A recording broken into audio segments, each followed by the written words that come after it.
이와 같이 나중된 자로서 먼저 되고 먼저 된 자로서 나중 되리라. 아멘. 자, 하나님의 말씀입니다. 오늘 말씀은 제가 외부 교회에서 집회에 있을 때에 한번 설교했던 내용인데요. 좀 축약해서 여러분들에게 한번 더 나누려고 합니다. 우리 교회에 하나님께서 이번 주에 주시는 말씀이겠다 이게 생각이 들어서 여러분과 은혜를 나누려고 합니다. 오늘은 9월 첫날이죠. 첫째 주입니다. 여러분 작년 9월 첫째 주 기억나시나요? 작년에 교회 창립 49주년이었는데요. 창립 기념 감사 주일을 9월 첫째 주에 드렸습니다. 올해는 50주년을 다음 주 9월 둘째 주에 드리는데 작년에는 9월 첫째 주에 드렸어요. 그때 제가 말씀을 전할 때에 회개 다시 시작하게 하시는 은혜라는 제목으로 말씀을 나누었습니다. 제가 회개를 넘어서 우리가 감사하는 삶을 살자 이런 말씀을 전했고요. 그리고 그때부터 이제 매주간 하나님께 감사의 기도 제목을 올려드리는 그런 한 주 한 주를 보내자. 그리고 이제 내년 50주년을 우리가 그렇게 맞이하자. 이렇게 말씀을 전했습니다. 여러분 다 기억나시죠? 네, 그렇게 하고 1년이 지나고 오늘 딱 1년째입니다. 네. 여러분 한 해 동안 그렇게 매 주일이 감사 기도 제목이 넘치고 은혜가 계속 이어졌나요? 아니면 처음에는 감사하고 그렇게 은혜를 누리며 몇 주간은 살았지만 어느덧 잊어버리게 된 것은 아닌지요? 주여 이렇게 나왔어요. 어느 교회에서 제가 이제 어느 교회 갔는데 화장실에 좀 좋은 글귀가 있어서 제가 좀 적어 놓았습니다. 이런 내용이에요. 세상에 태어나서 한 번도 좋은 생각을 갖지 않는 사람은 없다. 다만 그것이 계속되지 않았을 뿐이다. 어제 맨 끈은 오늘 허술해지기 쉽고 내일 풀어지기 쉽다. 나날이 다시 끈을 여며야 하듯 사람도 자신이 결심한 일은 나날이 거듭 여며야 변하지 않는다. 이런 글귀가 있더라고요. 우리가 삶에 있어서 지혜를 얻을 수 있는 그런 내용의 글이죠. 그리고 신앙도 이와 마찬가지입니다. 처음에 은혜와 감사가 누구에게나 있지만 성도라면 누구에게나 주님께 받은 은혜와 감사가 있지만 어느덧 우리가 잊고 살아갈 때가 있는 거예요. 그래서 우리가 신발끈을 매일 다시금 고쳐매고 여미듯이 우리 마음에 주님께서 주시는 은혜를 항상 기억하면서 주 예수님을 언제나 바라보면서 우리의 믿음을 계속 여미어야 하는 것이죠. 그것이 천국을 누리며 사는 삶인 것입니다. 오늘 말씀은 예수님께서 제자들에게 천국은 마치 이러이러한 것과 같다라고 이렇게 하시면서 알려주시는 천국의 모습, 천국을 누리는 그런 방법에 대해 알려주시는 그런 말씀입니다. 한 포도원 주인이 포도원에서 일할 품꾼들을 모으는 이야기인데요. 그런데 이 포도원 주인의 행동이 조금 이상합니다. 이른 아침부터 나가서 품꾼을 구했다고 해요. 그래서 이제 구하는 일꾼들이 모인 그곳에 가보니까 사람들이 이렇게 일거리를 그날 자신이 좀 끼니를 때우고 가족들을 건사할 그런 일을 찾으려고 모여 있었죠. 이른 아침부터 온 사람들입니다. 얼마나 마음이 간절하겠어요. 오늘은 공치지 말아야 되는데 하는 마음이지 않겠습니까?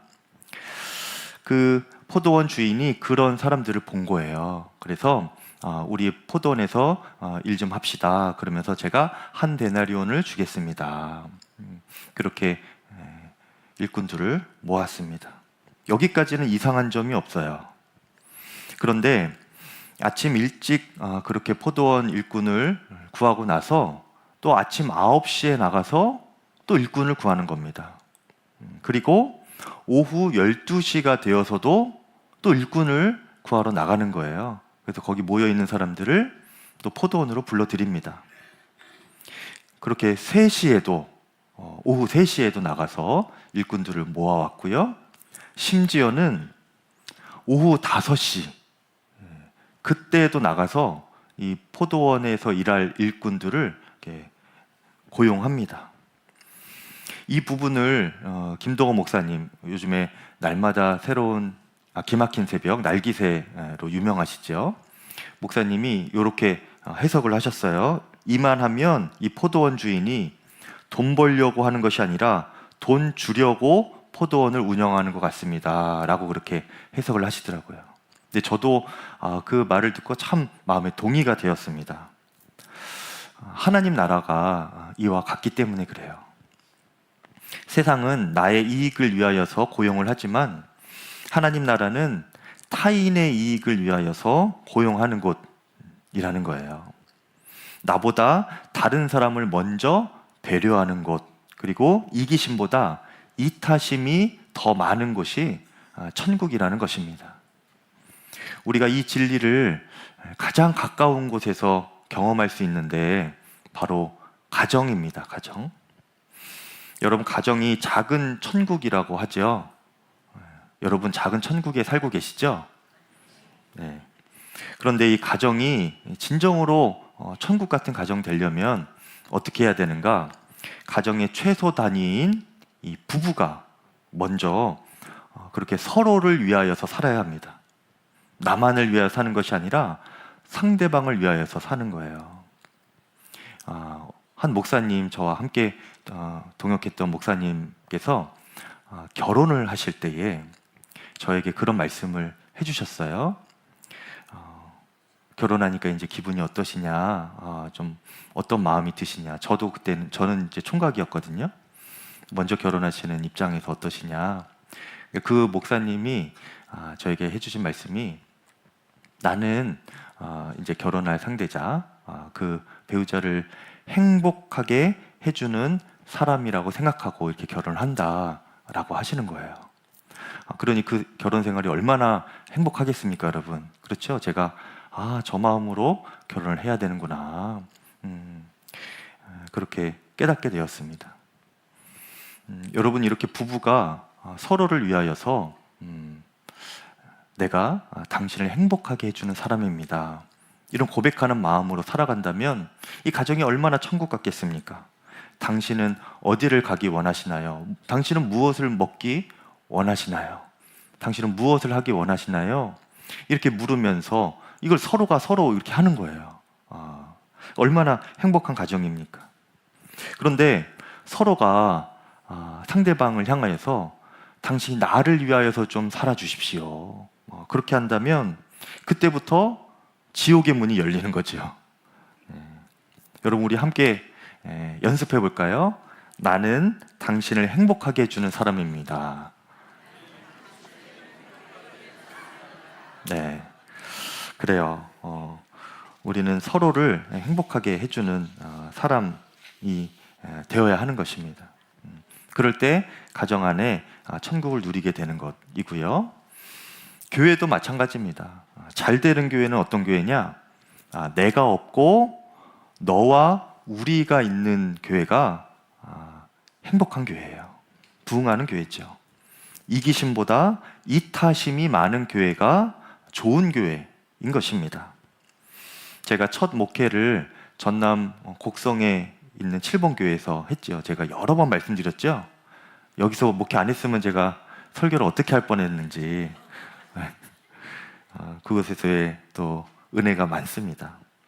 제가 교회에 처음 부임했을 때에 시골 교회, 아주 작은 동네 작은 교회였는데요. 근데 그 교회의 분위기도 사실은 참 쉽지 않은 교회였어요. 고령의 어르신들이 이제 출석하시는 교회였는데, 거의 이제 믿음이 이제 곧 시작하시는, 믿음을 예수님을 이제 조금 귀로는 들었는데 아직 제대로 인격적으로 만나지는 못하고, 또 성경책도 보고 싶은 마음은 있으신데 눈이 침침해서 보이질 않으시고, 또 설교도 듣고 싶은 마음은 간절하신데 귀가 잘 안 들려서 안 들리시고, 그러니까 총체적인 난국이 있는 어떤 그런 분위기의 교회였죠. 처음 부임하고 한동안은 이제 예배 드리는데, 주일 예배가 끝나면 성도님들이 제가 축도가 마치면 후다다닥 집에 가기 바쁘신 거예요. 네. 이 식사도 하시고 좀 교제도 나누시고 하시면은 좋은데, 끝나자마자 그냥 집으로 딱 가시는 겁니다. 그래서 제가 하루는 여쭤봤어요. 왜 그렇게 빨리 가시냐? 그랬더니 전국 노래자랑 할 시간이 이렇게 딱 겹치는 거예요. 끝나는 시간하고. 그래서 제가 설교를 조금이라도 그날따라 길게 하면 중간에 나가시는 분도 계세요. 그래서 제가 설교하면서 좀 뭔가 평소에 궁금했는데 다 그런 이유시더라고요. 그래서 각자 자신이 할 일들이 있으셔서 그렇게 먼저 가시는 겁니다. 그런데 교회가 이제 한 달, 두 달, 또 한 해, 두 해 이렇게 지나가면서 교회가 점점 영적으로 하나가 되고 또 단단해져 갈수록 어떤 변화가 일어났는가? 성도님들이 예배 끝나고 교회를 안 떠나는 거예요. 전국 노래자랑은 여전히 그 시간에 하는데 성도님들이 그것보다 교회에서 함께 머무는 것, 서로 교제하는 것을 더 즐거워하시더라고요. 내가 내 시간을 나만을 위하여서 사용하는 그 마음보다 서로 교제하고 나누는 것에 그렇게 쓰는 것을 더 기뻐하는 그 마음으로 변하게 되는 것이지요. 그렇게 모여서 식사하고, 어느 날은 갈 시간이 됐는데도 안 가시는 거예요. 더 간식 드시려고 하고, 교회 냉장고에 남아있는 걸 없나 하시면서 또 뭐 해 드시려고 하시고, 그렇게 교제하고 가지 않으시려고 하는 마음이 더 어느 순간부터 커지시더라고요. 하루는 이제 야유회를 저희가 이제 갔습니다.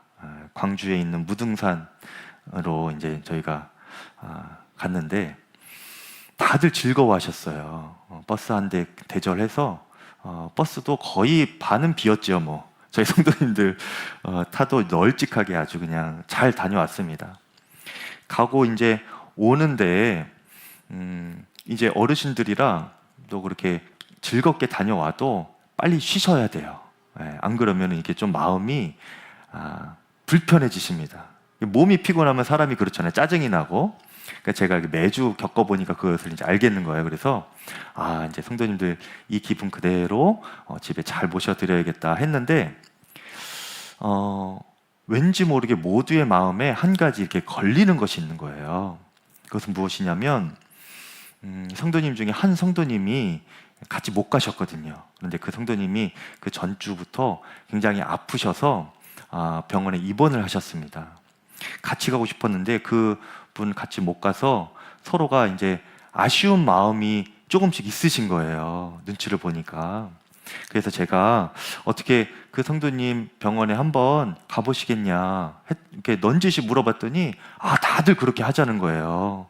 피곤해서 다 집에 가고 싶으실 텐데 다들 그렇게 좀 들렸다 가는 게 속 편하겠다고 하시는 겁니다. 그래서 그 병원에 가서, 그때 코로나 전이었으니까 아주 그냥 병실을 다 저희 성도님들이 점령을 해가지고 막 이렇게 이야기 나누다가 기도해드리고 돌아오는데, 여러분 얼마나 성도님들의 표정이 밝고 또 마음이 후련한 모습인지 모릅니다. 그렇게 서로를 위해 기도해주고 또 어려운 일, 즐거운 일을 함께 기뻐하고 또 고민하고 들어주고 그렇게 지내는 공동체가 되어간 거예요. 여러분 이곳이 천국 아닌가요? 그렇죠? 작은 마을이고 그 누구도 알아주지 않는 그 작은 공동체이지만 그곳에서도 그들이 주 예수님과 함께 거하면서 믿음으로 하나 되니까 그것이 천국 같은 공동체가 되는 겁니다. 주님이 우리에게 바라시는 삶은 그런 거예요. 다른 사람을 위하여서 내 것을 희생하고 또 이렇게 섬기고 함께 할 때에 우리에게 천국을 누릴 수 있는 기쁨을 주님이 주신 것이라는 것입니다. 우리 양평감리교회가 그렇게 내가 아니라 우리가 먼저인 교회가 되기를 바라고요. 혼자만이 아니라 함께하는 것이 더 기쁨이 되는 귀한 믿음의 공동체, 천국 같은 공동체가 되기를 축복합니다. 남이 행복할 때 시기 질투가 일어나는 것이 아니라 오히려 내가 더 기쁘고 공동체가 함께 즐거워하는 그런 행복한 천국 같은 교회가 되기를 간절히 축복합니다. 그래서 오늘 말씀이요, 원래는 천국 같은 교회예요. 근데 제가 수정을 미처 못해서 처음 은혜를 기억하라 이렇게 나왔는데 천국 같은 교회입니다. 오늘 포도원이 바로 그런 곳이었어요. 포도원 주인의 마음에는요, 자기 혼자 잘 살고 싶은 마음, 그런 것이 의미가 없었습니다. 연약한 사람도 함께 잘 사는 것이 그 포도원 주인의 마음에는 중요했던 거예요. 그리고 그것이 자신의 기쁨이었습니다. 그래서 함께 손잡고 우리 포도원으로 들어갑시다. 여러분도 오늘 하루 동안만이라도 일하는 기쁨, 또 품삯을 받고 가족들과 행복하게 하루를 마감하는 그 기쁨을 함께 나눴으면 좋겠습니다. 함께 그렇게 하자는 마음으로 이 포도원 주인이 밖에 있는 품꾼들을 다 데리고 포도원으로 들어간 것이죠. 그것이 천국인 것입니다. 그런데 여러분, 아무리 생각해도 이 포도원 주인이 어떻게 그렇게 모든 품꾼들을 자신의 포도원으로 데리고 올 수 있었을까? 궁금하죠. 왜냐? 이 포도원 주인이 아무래도 손해를 보게 되는 것 아닙니까? 아침에 일찍 온 품꾼들은 그렇다 쳐도 9시, 12시, 3시, 심지어는 5시까지 일을 구하지 못한 사람들까지 포도원으로 데리고 온 거예요. 그러니까 1시간 일하고, 오늘 성경에 보니까 임금, 그 품삯은 동일하게 한 데나리온을 준 겁니다. 그러니까 이 포도원 주인 입장에서도 얼마나 손해가 되는 일이겠어요? 그렇죠. 근데 그런 사람들을, 아주 밖에 있는 사람들 전부 데리고 와서 일을 시킨 겁니다. 어떻게 그렇게 할 수 있었을까? 이것을 우리가 알려면 포도원 주인이 누구인지 그것부터 우리가 알아야 하는 거예요. 제가 결혼하기 전에 청년 때에, 그리고 이제 막 결혼하고 얼마 안 됐을 때까지만 해도 이제 부모님 생신이실 때나 이제 명절이 될 때 집으로 이제 가지 않습니까? 부모님 댁에 가면 누님들 가정도 매형들하고 다 같이 오세요. 그러면 그날 이제 같이 식사를 이제 외부에서 하면 그런 식사 비용이나 이런 것들은 다 누님들이 냅니다. 매형들이 내요. 그렇게 이제 식사 잘 마치고 마무리할 때 이제 부모님께서 자녀들에게 이제 용돈을 주시는데 유독 저에게만 용돈을 많이 주십니다. 네. 식사는 누님들이 항상 섬기고 그러는데 부모님은 저에게 용돈을 그렇게 찔러주시는 거예요. 몰래 그냥 이렇게 말하지 말라고 하고 주시는 거예요. 제가 이제 고맙기는 한데 좀 이게 좀 마음이 불편하잖아요. 그래서 부모님 입장에서도 고맙기는 누님들에게 더 고마울 텐데, 누님들이 다 부모님 용돈 챙겨주고 식사도 해주고 생일도 챙기고 다 그럽니다. 그런데 용돈을 주려면 그럼 누님들에게 줘야지 왜 나한테 주나, 그런 생각이 드는 거예요. 그런데 부모님의 마음이 여러분 이런 것이죠. 잘 되는 자식도 물론 귀한 자식이지만 좀 부족해 보이는 자식이 부모님 마음에는 더 마음이 가는 겁니다. 똑같이 사랑을 해도 연약한 자식한테 더 이게 마음이 가고 사랑이 더 부어지는 것 아니겠습니까? 그때까지만 해도 제가 뭐 결혼도 못하고 또 신학한다고 하고 또 이렇게 막 이렇게 목회를 하게 되고 막 그러니까 부모님 눈에는 참 이게 평생 가난하게 살 뭐 저 막내 아들 불쌍해 보이는 거예요. 부모님의 마음은 나에게 잘한 자식 챙기는 것이 아니라 걱정되는 자식 챙기고 싶은 것이 부모님의 마음이구나, 그렇게 알게 되는 거죠. 근데 지금 저도 마찬가지예요. 저에게 자녀가 둘이 있는데요. 11살 남자아이 그리고 5살 여자아이가 있습니다. 그런데 보면 아들은 순하고 좀 억울함이 많아요. 아이가 보면 동생에게 뺏깁니다. 많이. 그 동생에게 다 양보를 해야 돼요. 그게 6살 차이가 나는데도 그 여자 동생 하나 5살짜리를 이기지를 못해요. 그래서 억울해가지고 눈물이 글썽글썽해가지고 저한테 와서 뭐 온지가 이렇게 했다 저렇게 했다. 저는 처음에는 야, 너가 하지 말라고 하면 되지 않느냐, 너가 빼앗아 오면 되지 않느냐 하는데 얘가 그것을 못하는 거예요. 동생은 그냥 자기 하는 것, 하고 싶은 것 다 합니다. 저희 딸은 뭐 나중에 보시면 알겠지만 자기 마음대로 살아요. 얘는. 그러니까 오빠가 못 당해 내는 거예요. 다 자기가 가지려고 하고 오빠 하는 거 다 따라 하려고 하고. 근데 제가 둘을 보면은 둘 다 예쁘죠. 아들도 이쁘고 딸도 늦게 얻어서 또 더 예쁘죠. 그런데 제 마음이 가는 것은 사실은 아들에게 더 많이 갑니다. 그렇게 내어주고 또 억울해하고 연약해 보이는 그 자식에게 마음이 더 가더라고요. 뭐라도 더 챙겨주게 됩니다. 그래서 아들이 뭘 사달라고 하면 제가 거의 거절을 못해요. 다 해줍니다. 오늘 포도원 주인은 누구인가? 이 천국의 주인이신 하나님 아버지를 상징하는 인물입니다. 하나님의 마음도 이 부모님의 마음과 같이 자녀를 사랑하는 마음이죠. 그리고 육신의 부모보다 하나님 아버지의 마음은 더 크고 깊으신 하나님이시죠.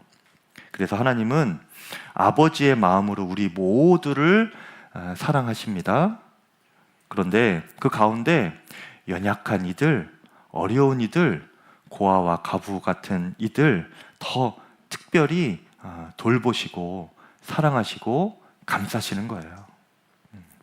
그래서 사람들이 밖에 있는 품꾼들이 하루 종일 일을 못 구해서 낙심할까 봐 이 포도원 주인이 이른 아침 일찍 간 겁니다. 안심하라고. 그래서 이른 아침부터 전전긍긍하고 있는 사람들 다 포도원으로 불러들인 거예요. 그리고 그때 일을 구하지 못한 사람들 9시에 있지 않습니까? 또 그 사람들 다 들여보내고, 또 그때 일을 구하지 못한 사람들 12시까지 있었지 않습니까? 다 포도원에 들여보내고, 어떻게든 그 사람들 걱정돼서 이 포도원 주인이 그냥 그 품꾼들을 자식과 같은, 자식을 바라보는 것 같은 심정으로 다 그렇게 포도원으로 불러들이는 거예요. 문제는 뭡니까? 5시의 사람들이에요. 5시의 사람들. 이제 퇴근 시간 1시간 남은 사람들이에요. 그런데 그 사람들은 어떤 사람들이냐? 아무도 자신을 품꾼으로 받아주지 않는 그러한 어떤 연약함이 있는 사람들인 겁니다. 오늘 7절에 보니까 우리를 품꾼으로 쓰는 이가 없음이니이다, 이렇게 고백을 해요. 아무도 아무 곳에서도 일을 할 수 없는 그런 어떤 핸디캡을 가지고 있는 그런 사람들인 것이죠. 근데 그 사람들에게도 이 포도원 주인이 찾아가서 우리 포도원으로 오십시오 한 겁니다. 그리고 똑같은 품삯을 주는 거예요. 왜 그렇죠? 이 포도원 주인이 걱정이 되는 겁니다. 불쌍히 여기는 마음이 있는 거예요. 그래서 더 걱정되는 자식, 더 챙겨주고 싶은 그 하나님 아버지의 마음으로 그렇게 5시의 사람들까지 다 포도원으로 들여보낸 것입니다. 성경에서 이런 하나님의 성품, 불쌍히 여기고 걱정해주는 그 마음을 긍휼이라고 합니다. 긍휼. 그런데 이 긍휼은 그냥 그렇게 걱정해주고 불쌍히 여기는 그런 마음을 갖는 것으로 그치는 것이 아니고요. 그 마음에 책임을 지는 것까지가 긍휼이에요. 책임을 지는 것까지 긍휼이고, 그 책임을 어떻게 지는 것까지인가? 내가 손해를 봐가면서까지 책임을 지는 그 마음이 긍휼입니다. 하나님의 성품인 거예요. 이것은 보통 사람에게는 잘 없습니다. 하나님의 성품이에요. 내가 손해를 봐가면서까지 다른 이를 위하여 희생하고 그를 책임지는, 그를 보면서 불쌍히 여기는 마음에 내가 그렇게까지 책임을 지는 그 마음이 긍휼인 것입니다. 여러분, 우리가 다 하나님의 이 긍휼하심을 입은 자들입니다. 그래서 저와 여러분들이 이 자리에 계신 거예요. 무엇이죠? 우리가 지옥 갈 수밖에 없는 불쌍하고 육신의 연약함으로 살아가는 그런 인생들 아니었습니까? 사단의 종노릇하고 죄의 종노릇하면서 그냥 그대로 살다가 지옥 갈 수밖에 없는 사람들이었는데, 그런 우리 인생이 불쌍해서 하나님이 우리를 구원해 주시려고 육신으로 오신 분이 예수님이죠. 예수님이 자기 생명을 손에 보시면서까지 십자가 지시고 우리를 구원하신 것입니다. 이 십자가가 그래서 하나님의 긍휼하심을 나타내는 거예요. 우리가 다 그 긍휼하심을 입은 겁니다. 그러니 그 예수님을 진정으로 마음에 영접한 사람은 예수님이 내 안에 계신 것이죠. 예수님의 긍휼이 내 안에 있는 것이죠. 그러니까 우리 모두가 다 이 긍휼의 DNA가 다 있는 것입니다.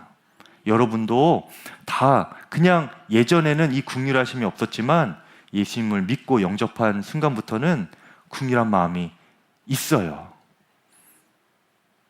잘 찾아보시면 있습니다. 마음 어딘가에 나도 손해보면서까지 다른 사람을 돕고 싶고 책임지고 싶고 그렇게 긍휼한 마음으로 살아가고 싶은 마음이 어딘가에는 있습니다, 여러분. 그 긍휼한 마음으로 서로를 위하여서 살아갈 때에 그때 우리가 천국을 누리며 살아갈 수가 있게 되는 거예요. 제가 수요 예배 때도 말씀을 드렸는데요. 어느 글귀를 보니까 배우자가 자는 모습이 불쌍히 보이면 비로소 그 사람이 내 사람이 된 것이다 라는 글귀가 있더라고요. 네. 여러분이 다 지금 동의가 안 되시는 그런 눈빛이세요. 배우자 자는 모습을 보면 여러분 불쌍해 보입니까? 아니면 여전히 왼수 같아 보입니까? 불쌍히 보이면 비로소 그 배우자가 내 사람이 된 것, 찐사랑이 시작됐다라고 볼 수 있는 거예요. 여러분, 부부가 서로를 볼 때 불쌍히 여기면 천국 같은 가정이 되는 겁니다. 그런데 서로를 강하게만 보면요, 뭔가 있는 사람처럼만 보면 그때부터 이 불행이 시작되는 거예요. 당신 그렇게 능력 있으면서 왜 나한테 이 정도밖에 못 해줘? 당신 그렇게 다른 사람들한테는 잘해주는 사람이면서 왜 나한테는 이 정도밖에 못 해줘? 그렇게 그냥 나만 채워달라. 당신은 그렇게 할 능력 있으면서 왜 안 해줘? 그런 원망, 또 그런 부족함만 느끼는 관계가 되면 그때부터 지옥의 문이 열리는 거죠. 그런데 어느 날부터인가 자는 모습이 불쌍해 보여요. 이 눈 옆에 주름이 보이고 인생의 무게가 이렇게 보이게 되고 아내의 흰머리가 보이게 되고 어떤 말을 하거나 행동을 할 때 예전에는 저게 너무나 미웠는데 어느 순간부터는 그것이 연약함으로 보이는 겁니다. 약함으로 보이는 거예요. 그래서 내가 저 사람을 도와줘야 되겠구나. 내가 저 연약함, 부족함을 채워줘야 되겠구나. 이런 마음이 들면 그 부부는 행복한 거죠. 다른 것 때문에 행복한 것이 아닙니다. 서로 때문에 주님 주신 마음으로 긍휼히 여기면서 주님 안에서 천국 같은 가정이 이루어지기 때문에 행복한 거예요. 속회에서도요, 여러분 마찬가지입니다. 서로를 여러분 불쌍히 여기며 보시기를 바랍니다. 네. 서로 속회원들이 나눔을 하고 기도 제목을 공유할 때에 또 서로 이렇게 서로 이야기를 할 때에 나랑 다른 성향인 사람들이 많아요. 또 표현을 할 때에도 나랑 다르게 표현을 하는 분들이 있습니다. 근데 그것을 가지고 저 사람 왜 저래? 이렇게 보는 것이 아니라 그것을 불쌍히 여기고 또 긍휼한 마음으로 볼 줄 알 때 속회가 더 사랑으로 하나 되는 거예요. 특별히 그 심령 안에 어떠한 마음을 가지고 있는지 그것을 보시면서 불쌍히 여기는 마음이 여러분 안에 일어나기를 축복합니다. 저 사람이 저렇게 표현할 수밖에 없는 마음에 어떤 어려움이 있는 것인가? 집에 어떤 문제가 있는 것인가? 마음을 짓누르고 있는 기도 제목이 남에게는 차마 말하지 못하는 그런 어려운 기도 제목이 저 사람에게 있는 것인가? 그렇게 한번 긍휼의 눈으로 그 심령을 볼 수 있기를 바랍니다. 주님이 그 심령을 깨뜨려 볼 수 있는 영안을 열어주시기를 간절히 축복합니다.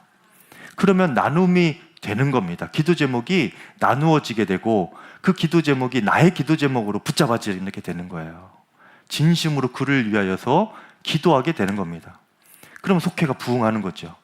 사랑의 부흥이 또 기도의 부흥이 일어나는 것입니다. 그러면 여러분 밖에서는 너무나 힘들고 지쳐도 속회 안에서 위로받고 행복하게 천국과 같은 공동체 가운데서 온전한 회복을 누리게 되는 거예요. 여러분 속회가 그렇게 부흥되기를 축복합니다. 마지막으로 문제는 그렇게 긍휼한 마음으로 하나님의 나라를 세워가기는커녕 자신에게 이미 임한 그 천국조차 제대로 누리지 못하는 사람들이 있다는 거예요.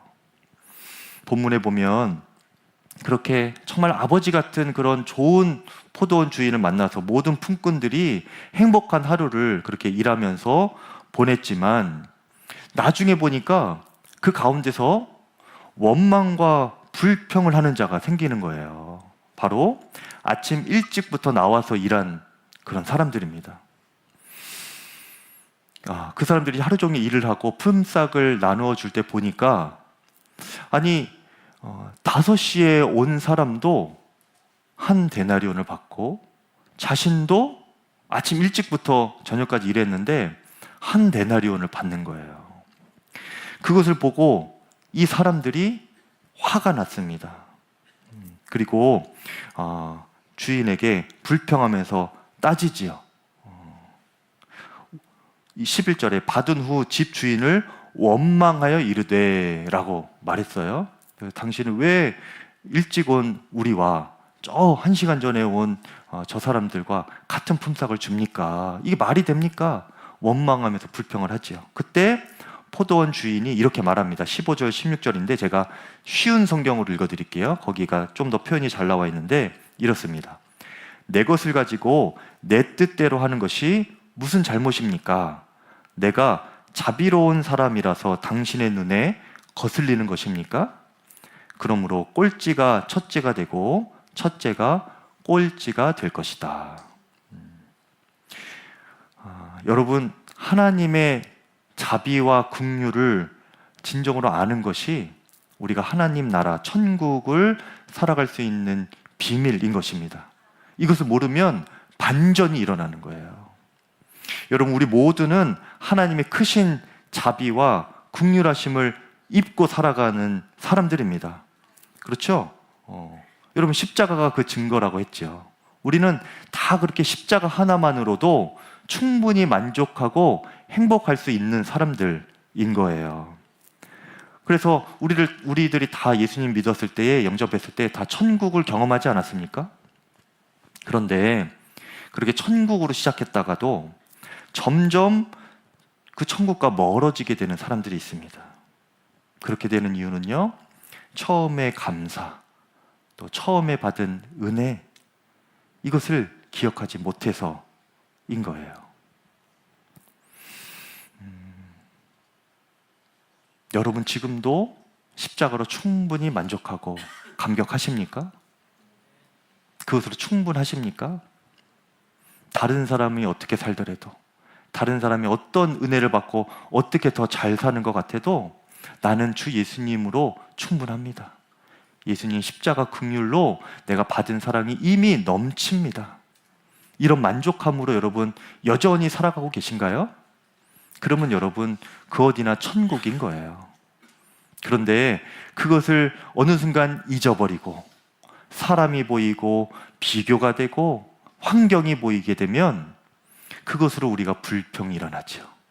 천국과는 멀어지게 되는, 점점 한 발 한 발 멀어지는 그런 삶을 살게 되는 것입니다. 여러분, 우리가 그 처음의 은혜를 기억할 수 있기를 바랍니다. 교회도 마찬가지예요, 여러분. 우리 양평감리교회 다음 주면 이제 50주년입니다. 작년에 49주년 보낼 때 매주일이 감사가 되는, 감사의 제목을 올려드리는 매주일이 됐으면 좋겠다 말씀드렸어요. 그렇게 한 해를 여러분 다 살아오신 줄 믿습니다. 네. 그 비결이 무엇인가요? 내가 다른 어떤 것이 되어졌기 때문에가 아니에요. 변하지 않는 그 주 예수님, 그분을 내가 매주일 주목하고 십자가로 충분히 만족하는 그 천국의 기쁨과 비밀을 깨달았기 때문에 그렇습니다. 그것으로 살아가는 거예요. 그것으로 오늘 그리고 다음 주 50주년 이 감격의 예배까지 드릴 수가 있게 되는 것입니다. 그리고 앞으로도 우리가 그 천국을 살아갈 수 있기를 축복합니다. 주님은 변하지 않으십니다. 50년이 되어도 100년이 되어도 주님은 변치 않으세요. 그 변하지 않는 주 예수님을 우리가 온전히 바라보시면서 충분히 주신 그 십자가의 사랑과 긍휼하심을 힘입어 천국을 능히 마땅히 살아가시는 저와 여러분 되시기를 축복합니다. 다른 사람을 위하여서 살아가는 기쁨도 여러분 충만히 누리실 수 있기를 바라고요. 양평감리교회 안에서 여러분 진정으로 연합하고 하나 되는 기쁨을 충만하게 누리실 수 있기를 바랍니다. 이 시간 기도하고 우리가 성찬을